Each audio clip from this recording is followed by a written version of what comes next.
comment, and subscribe if you want to see more. Welcome to a brand new Captain Marcus McCunwell and crew, frequent privateers of the Royal Crown, also known on the high seas as Captain Anarchy. You and your crew stand accused of treason on the high seas against the American colonies. How do you plead for you and your crew, sir? This is Captain Anarchy. awesome. You're awake. Oh, and by the way, some jerk-offs broke into the Capitol building. Spurred on by dangerous autocrat rhetoric from their right-wing failed wannabe Fuhrer Crump and his cocaine, Ritalin, and Adderall-fueled failure son and so-called quote-unquote lawyer.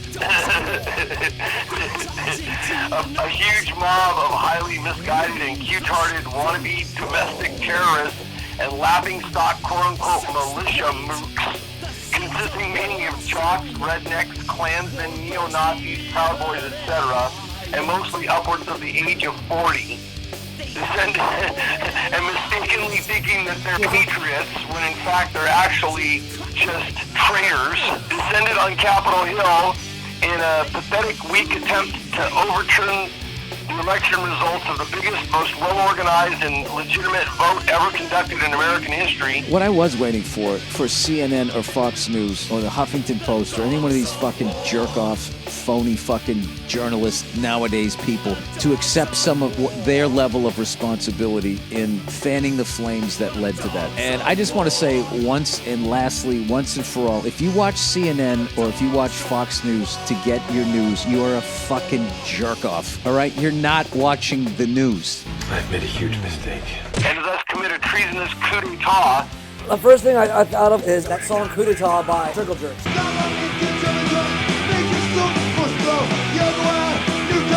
I just called that one of those Circle Jerk songs from the Repo Man soundtrack, but I realized they have two songs on that album. They have that, and they have When the Shit Hits the Fan. They even showed them playing in the club, and they're doing like this fucking, like, almost like... Doobity-doo-wop-wop, say what, yeah? Yeah.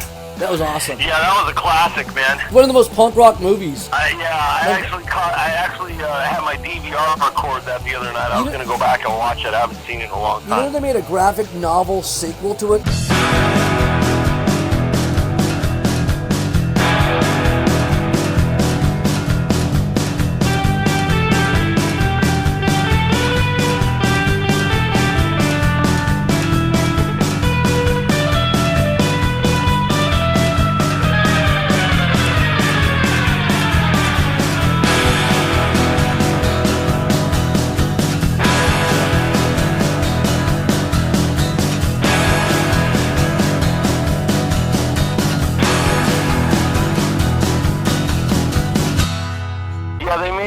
Repo Man 2. It's like a chick. Really, really low budget. Worse than watching an asylum movie. You guys are Repo Men. Man, I saw a movie about you. You know, if they're not going to do a part 2 right, why bother? You know what I mean? Well, you know what? Bring back, Emilio Estevez.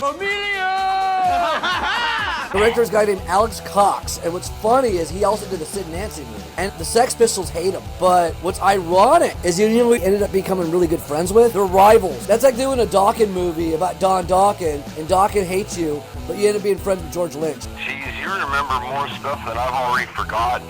Well, I remember it because when you were a kid in the 80s, what did you watch? Nickelodeon, and then boom, MTV happened. And I remember what killed MTV was they tried to do TV shows, and one of those shows was Remote Control, which was funny and great. But what happened was MTV's all, we should have more TV shows. So they created The Real World, which inadvertently created reality TV. I mean, that whole era, then came, along with that came, Teen Mom and all this. No, that was way later. That was the 2000s. Come on! Still had Beavis and Butthead. Excellent! Alex Winter, Bill for Bill and Ted. He had a show called The Idiot Box. Sounds familiar. Well, it was awesome, doing a bunch of different sketches, and every opening sequence he gets killed horribly. That sounds good. How come that didn't really fly? I'm Alex Winter. Welcome to the Idiot Box. You lousy weasel! You stupid mutt! Tonight you're going to see some of the most astounding, bizarre, alarming comedy ever on the air. But some people don't want you to see it. Just play that damn video! Did he ever do anything after that? There's a Bill and Ted 3 that came out last year, bitch. No, that, but I mean, I'm saying in between. He did a movie in '93, and he wrote, directed, and starred in called... That's what they call us before they find this Right, and then after that, he kind of retired from acting because he became a writer-director. Like, you know that kid's show, Ben 10? He created Ben 10, which later on ended up having a live-action movie. And he did a shitload of documentaries. He's more of a behind-the-camera guy rather than in front of the camera guy. And him and Keanu are still best friends. And what's ironic, too, is they both play bass. Like, that's how they became friends. It's like auditioning to play Bill and Ted, and then like they realized they had a lot in common. They both loved riding motorcycles, and they both loved playing bass. One of them should have taken guitar lessons, and they should have actually started Wild Stallions for real. I know, right? That would have been awesome. But yeah, they would have had like actually killer songs. Yeah. Well, here's what's really... But like one of them could have been the bass player, and one of them could have just been like the rhythm guitar player. And then they could have got like some dude, somebody famous, like Eddie Van Halen. Yeah, exactly. You know, like Eddie Van Halen, or just some famous like guitar player, or even just somebody like John Seminara that's like not a famous rock star, but that's a good guitar player, or whatever, to handle the leads, and then just could have had just any solid drummer or whatever, even maybe got like somebody famous on drums, or maybe got like a chick drummer or something like that. Or they could, like Athena Lee or something. Or you they know could what I mean? Not like they had their girlfriends in the band or whatever. They could have got like Athena Lee and whatever, Alita Ford on lead guitar. Like, they could have wrote some killer songs and actually done Wild Stallions for real, and they could have been badass. Or they could have done the Deadbolt thing and have two bass players. Look, asshole, why don't you grow your hair a little longer, put on some jeans with holes in them, and play some grunge? We need more fucking views on here. I mean, come on. I see what's popular on YouTube. It's bullshit. Algorithm, I gotta make videos 10 minutes long. But you ramble on for nothing. Like, What the fuck is this? I know, I'm incoherent. I read some comments in here.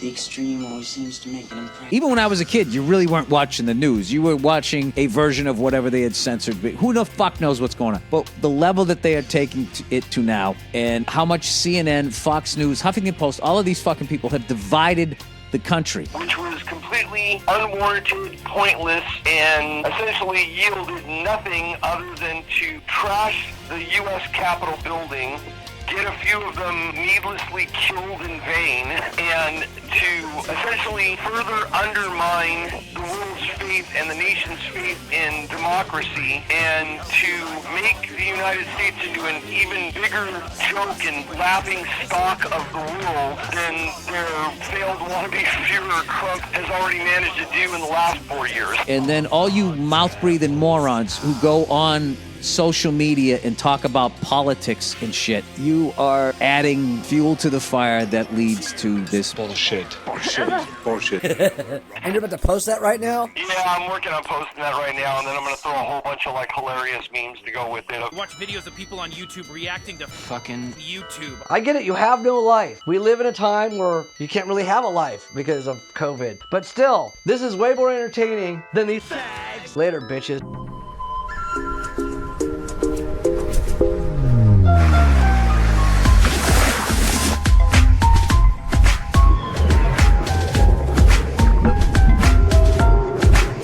And I'm asking all you people, because we're living in a pandemic. Check out our Patreon, linked in the description as you can tell, and support our cause. We don't get paid for this shit.